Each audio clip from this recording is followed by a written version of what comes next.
can't wait on other people to be what you've been called to be. You can't wait. Salut tout le monde, j'espère que vous allez bien. Aujourd'hui je vous retrouve dans une nouvelle vidéo qui va sûrement être postée avec un jour de retard. Désolée. Dans cette vidéo, j'ai décidé de vous parler de mon orientation. Alors pourquoi cette vidéo? Tout simplement parce que mon orientation a une particularité, c'est que je ne l'ai pas faite en troisième mais en seconde.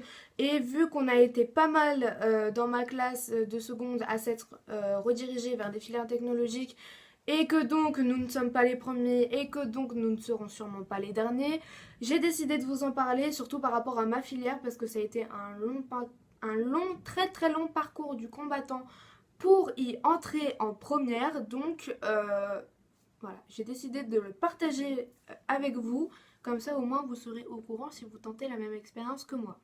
Donc les raisons pour lesquelles je n'ai pas fait mon orientation en troisième, bah déjà j'avais mon copain, j'avais tous mes potes dans l'établissement où j'étais, ça faisait 9 ans que j'étais dans cet établissement, j'avais toute ma vie là-bas, tous mes repères là-bas, j'avais pas envie d'en changer, j'avais même peur d'en changer.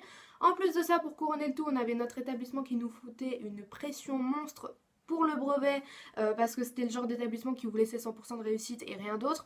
Donc du coup voilà, et bah évidemment j'ai été très mal informée à ce moment-là, puisqu'ils voulaient qu'on se concentre sur notre brevet, et l'orientation, bah ça passait après, évidemment.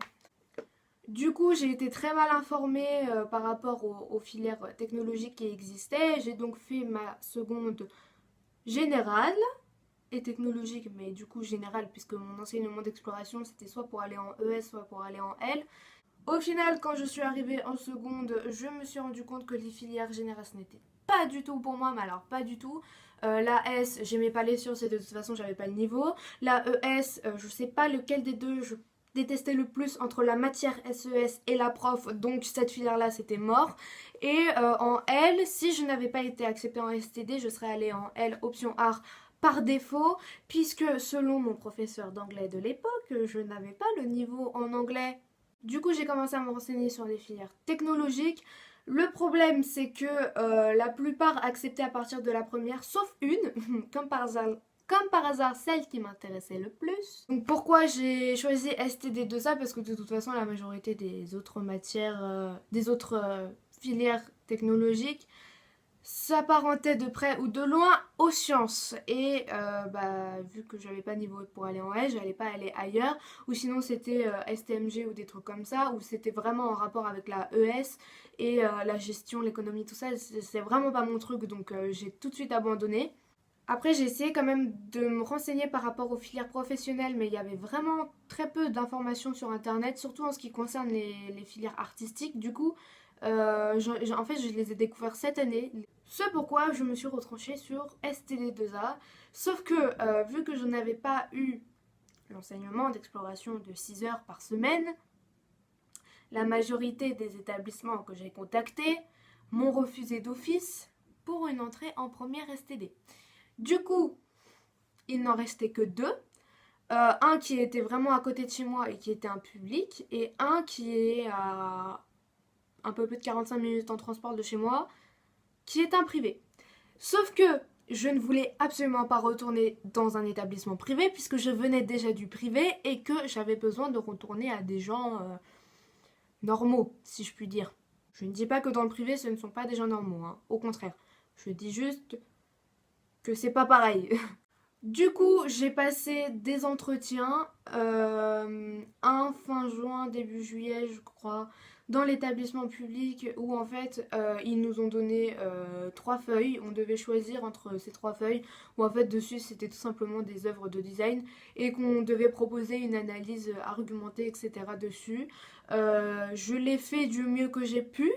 Et dans cet établissement, en fait, on était 5 de l'établissement où je venais moi, à postuler, candidater, je sais pas quel verbe utiliser là pour le coup, parce qu'on avait vraiment l'impression de passer un entretien d'embauche. Donc tout ça pour qu'au final, il y en ait que un qui soit accepté directement, et un autre qui a été accepté par défaut, parce que fin juillet il n'avait pas d'établissement et que du coup il restait plus que celui-là. Et évidemment vous vous doutez bien que je ne fais pas partie de ces deux-là.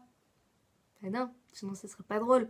Du coup, j'ai dû attendre fin juillet pour avoir un rendez-vous dans l'établissement privé. L'inscription s'est faite directement et il a juste regardé mes travaux, mon book vite fait. En fait, c'est le directeur d'établissement, c'était un prof de maths. Donc, à vrai dire, il regardait juste pour le plaisir des yeux. Hein.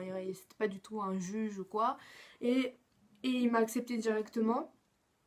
En même temps, vu l'établissement d'où je venais, si lui il m'acceptait pas, c'est qu'il y avait un problème. Et puis de toute façon, mon CPE avait passé des coups de fil et tout ça en ma faveur pour m'aider à passer parce que c'était compliqué. Pourquoi je fais des guillemets quand je dis CPE? Parce que on ne dit pas CPE là-bas, on dit responsable de division. Oui, oui, c'est l'armée là-bas, oui. Le problème étant que maintenant, ça va être de plus en plus compliqué de rentrer en première sans avoir fait l'enseignement d'exploration en seconde, puisque c'est un enseignement d'exploration qui est de plus en plus conséquent en fait. On apporte de plus en plus de connaissances, de techniques et ils vont de plus en plus approfondir ce que pour l'instant ils ne faisaient pas. C'est pour ça que moi j'ai pu rattraper en fait le retard en première. Et on était dans ma classe 8, je crois, à ne pas avoir fait l'enseignement d'exploration. Et pour la plupart d'entre nous, ça s'est vraiment très bien passé. On a vraiment... on s'est rattaché au wagon très très vite et ça s'est super bien passé. Je vous conseille de vous renseigner à partir de la troisième. Et si vous êtes déjà en seconde générale ou dans une autre seconde et que vous voulez changer de filière, je vous conseille quand même de redoubler. Sauf si vous avez vraiment une chance d'entrer en première. Mais ça va être vraiment compliqué.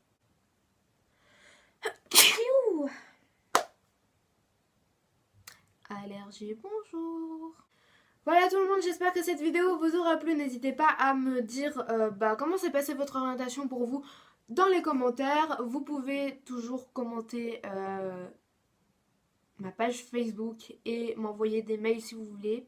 Oui, j'ai bugué. J'espère que toutes ces petites informations que je vous ai données concernant mon orientation vous auront aidé à préparer la vôtre. Surtout préparer votre orientation, c'est super important. Je pense que je vais m'arrêter là pour cette vidéo. Je vous dis à bientôt pour de nouvelles vidéos.